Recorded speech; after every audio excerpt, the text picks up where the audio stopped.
నమస్తే sir. Sir నమస్తే ma'am. సిద్ధం సభ నిన్న చూస్తుంటారు కదా సార్.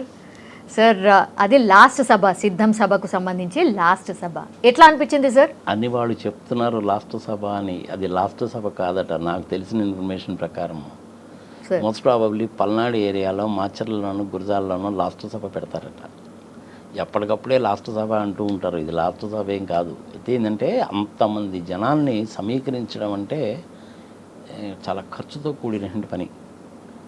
ఆ ఖర్చుకు సంబంధించిందే కదా ఎలక్ట్రల్ బాండ్స్ సంగతి సమాచారం అనేది. అది ఇంతకుముందు ఒక వీడియోలో చెప్పుకున్నాం మనం. ఓకే, సో నాకు తెలిసినంతవరకు సభ బాగానే జరిగింది.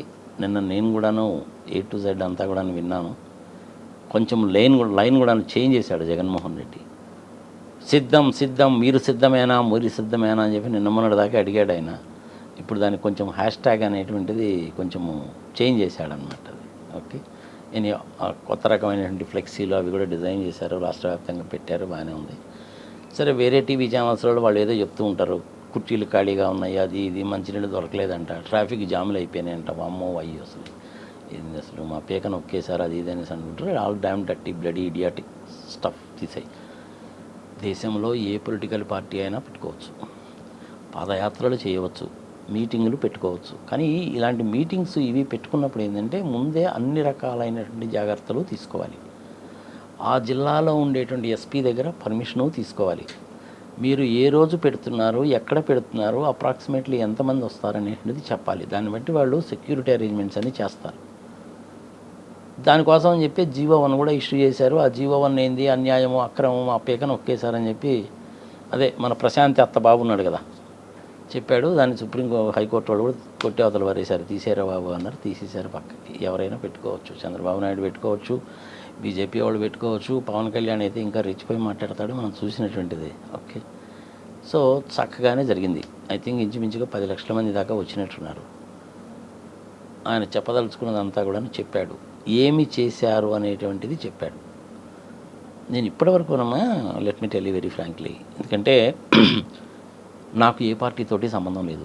నరసరావుపేట నియోజకవర్గం నుంచి నేను స్వతంత్ర అభ్యర్థిగా పోటీ చేయడానికి అన్నీ సిద్ధం చేసి పెట్టుకున్నాను.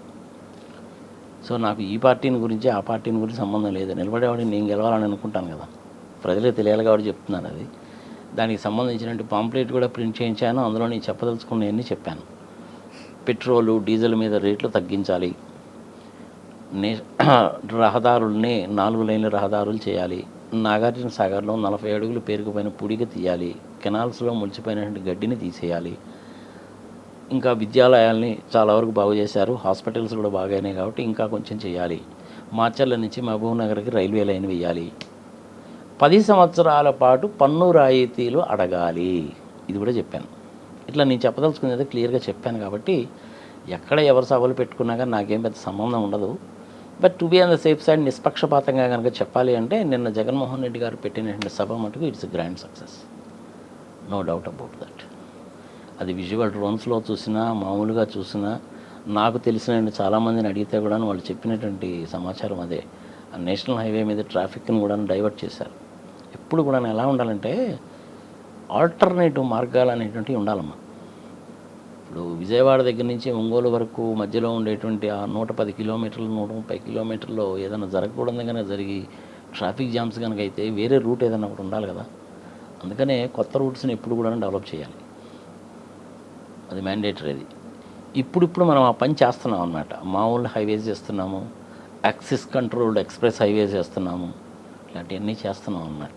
ఇవన్నీ బాగా జరుగుతూనే ఉన్నాయి. ఇది సభ చాలా బాగా జరిగింది.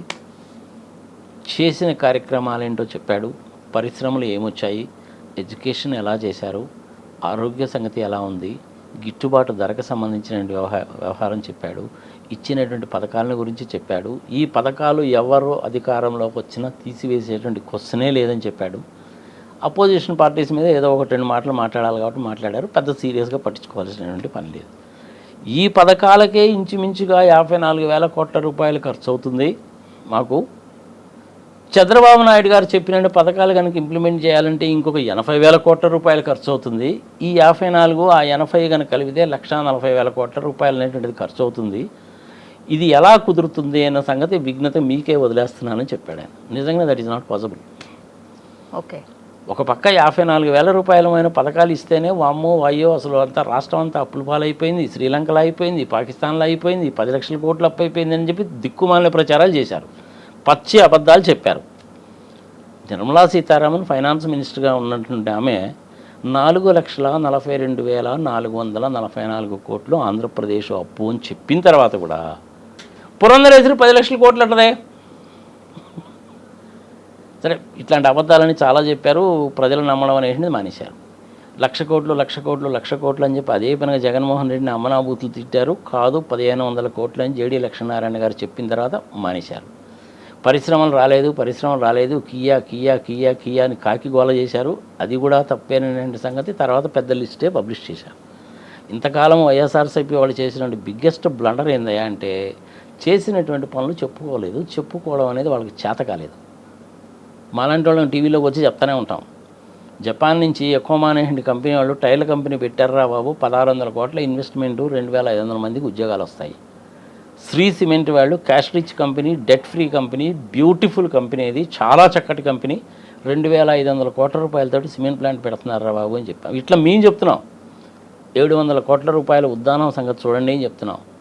25,000 కోట్ల రూపాయలతోటి కడపలో వచ్చే స్టీల్ ఫ్యాక్టరీ చూడండి, దాని చుట్టుపక్కల ఇంకొక 400-500 ఇండస్ట్రీస్ వస్తాయి, కనీసం 1,00,000 మందికి ఉద్యోగాలు వస్తాయని చెప్తున్నాం. 5,000 ఇచ్చారా 6,000 ఇచ్చారా అన్న సంగతి దేవుడు ఎరుగాక తర్వాత సంగతి. వాలంటరీ వ్యవస్థ బ్రహ్మాండంగా పనిచేస్తుందని చెప్పి యునైటెడ్ నేషన్స్ ఆర్గనైజేషన్ వాళ్ళే మెచ్చుకున్నారు దాన్ని. వేరే రాష్ట్రాల వాళ్ళు ఇంప్లిమెంట్ చేయడానికి సిద్ధపడ్డారు. మోడీ గారు కంగ్రాచులేట్ చేశాడు. కానీ ఈ తెలుగుదేశం పార్టీ వాళ్ళు ఏమంటారంటే 5,000 రూపాయలు ఏందయ్యా అడుక్కు తినేవాడికి ఇచ్చినట్టు, బ్యాగులు మోయడానిక, పొద్దున్నేళ్ళు తలుపులు కొడతారా, ఇళ్లలో ఆడవాళ్ళు ఒక్కళ్ళే ఉంటే మీరు వెళ్ళి తలుపులు కొడతారా ఏందని ఎటకారంగా మాట్లాడారు. కానీ ఇప్పుడు అదే చంద్రబాబు నాయుడు వాళ్ళకంటే నేను ఎక్కువ ఇస్తానంటాడు. ఇచ్చిన దానికేమో అప్పులు పాలైపోయారో నువ్వే తిట్టావు, వాళ్ళకంటే ఎక్కువ నువ్వు ఎట్టిస్తావు? నువ్వు చెప్పేది నమ్మొచ్చా నమ్మకూడదా? ప్రజల విజ్ఞతకు వదిలేద్దాం మనం. వైఎస్ఆర్సీపీ వాళ్ళు మళ్ళీ ఇంకొకసారి గెలవడం గ్యారంటీ, 120 సీట్లకు తగ్గకుండా వస్తాయి. బీజేపీ వాళ్ళు కూడా సెంట్రల్ గవర్నమెంట్లో వస్తారు. మోడీ గారు 3వ సారి ప్రధాన స్వీకారం చేస్తారు. వీలైతే నేను కూడా ఈసారి ఆయన ప్రమాణ స్వీకారం చేసేటప్పుడు అటెండ్ అవుతాను, చూదురు కానీ. Yes sir. ఇప్పుడు పర్టికులర్గా ఆయన మాట్లాడింది ఏంటంటే సార్, పేదవాడి భవిష్యత్తు మార్చడం కోసమే మీ బిడ్డ ఇంకోసారి అధికారంలోకి రావాలని కోరుతున్నారు, పదవి పైన వ్యామోహం కాదు అన్నటువంటి మాట చాలా స్పష్టంగా చెప్పారు సార్. దీన్ని కోట్ చేస్తూ అంటే ఇది పర్టికులర్గా ఎందుకని చెప్పాడు అనుకోవచ్చు సార్? క్యాజువల్గా చెప్పాడు, సీరియస్గానే చెప్పుండొచ్చు, క్యాజువల్గానే చెప్పుండొచ్చు. ఇంతకుముందు కూడా చెప్పాడు కదా ఆయన, నేను చేసేటువంటి పథకాల మూలకంగా మీకు లాభము జరిగింది అనుకుంటేనే నాకు ఓటు వేయండి అన్నాడు. దాన్నే ఇంకొంచెం మార్చి చెప్పాడు ఇప్పుడు, అంతే, అంతకంటే ఏం లేదు. ఒకసారి రాజశేఖర రెడ్డి గారు ముఖ్యమంత్రిగా ఉన్నప్పుడు ఢిల్లీలో మీటింగ్ పెట్టారు. ఆ మీటింగ్లో ఐ థింక్ ఢిల్లీలో మన తెలుగు వాళ్ళది చాలా పెద్ద అసోసియేషన్ ఉందమ్మా. ఇంచుమించు 12 లక్షల మంది ఉంటారు మన తెలుగు వాళ్ళు ఢిల్లీలో. ఎక్కడ ఆర్కేపురము, హాస్కాస్ అలాంటి ఏరియాస్లో తెలుగు వాళ్ళు ఎక్కువ ఉంటారు. 12 లక్షల మందికి పైగా ఉన్నారు, పెద్ద అసోసియేషన్ అది. ఒకసారి మీటింగ్ పెట్టారు రాజశేఖర రెడ్డి గారు ముఖ్యమంత్రిగా ఉన్నప్పుడు. నేను పెట్టినటువంటి ఈ పథకాల మూలకంగా, వీటి మూలకంగా మీ కుటుంబంలో ఎవరికైనా సరే, ఒక్కళ్ళైనా సరే ఈ మీటింగ్కి వచ్చినటువంటి వాళ్ళు నాకు ఎటువంటి బెనిఫిట్ కలగలేదని చెప్పి చెప్పగలరా అని అడిగాడు ఆయన. ఒక ఆయన లేచి నాకేం బెనిఫిట్ వచ్చిందండి, నేను ఇంచుమించుగా 20 ఏళ్ళ నుంచి ఢిల్లీలో ఉంటున్నానండి అన్నాడంట. మీ నాన్నగారు వాళ్ళు ఎక్కడ ఉంటారన్నా? పలానా ఊళ్ళో ఉంటారండి అన్నాను. చెయ్యి, మీ నాన్నగారు వాళ్ళకి ఫోన్ చేయి, బెనిఫిట్ వచ్చిందా లేదా అంటే. మా నాన్నగారు వాళ్ళకి ఏం బెనిఫిట్ వస్తుందండి అండి? సిలిండర్కి 50 రూపాయలు సబ్సిడీ ఇచ్చాను, బెనిఫిటా కాదా అయింది? అవునండి, కరెక్టేనండి. ప్రాక్టికల్గా చేసి చూపించాడుగా. పెట్రోల్ మీద, డీజిల్ మీద రేటు తగ్గిస్తాను నేను అని జగన్మోహన్ రెడ్డి గారు ఏమైనా అనౌన్స్ చేస్తాడేమో చూశాను, చేయలేదు. పెట్రోల్ మీద, డీజిల్ మీద హెవీగా ట్యాక్సులు పడుతున్నాయమ్మా. పెట్రోలు, డీజిలు, బీరు, బ్రాందీ, ఆల్కహాల్ని అమ్ముకొని హెవీగా ట్యాక్స్లు వసూలు చేసుకొని పసుపు కుంకుమ లాంటి దిక్కుమాలిన ప్రోగ్రాంలకి ప్రభుత్వాలు ఖర్చు పెట్టడం నేర్చుకున్నారు. ఇది తప్ప ఒప్ప అనేటువంటి ప్రజల విజ్ఞతకు వదిలేద్దాం. ఇప్పుడు తల్లిదండ్రులు ఇద్దరు పొలాల్లో మిరపకాయలు ఏరుకోవడానికో పత్తి కోయడానికో వెళ్తారమ్మా. తల్లితో పాటు పిల్లోడు కూడా వెళ్తాడు. వాళ్ళని స్కూలు చదువుకి దూరం చేయడం అవుతుందిగా.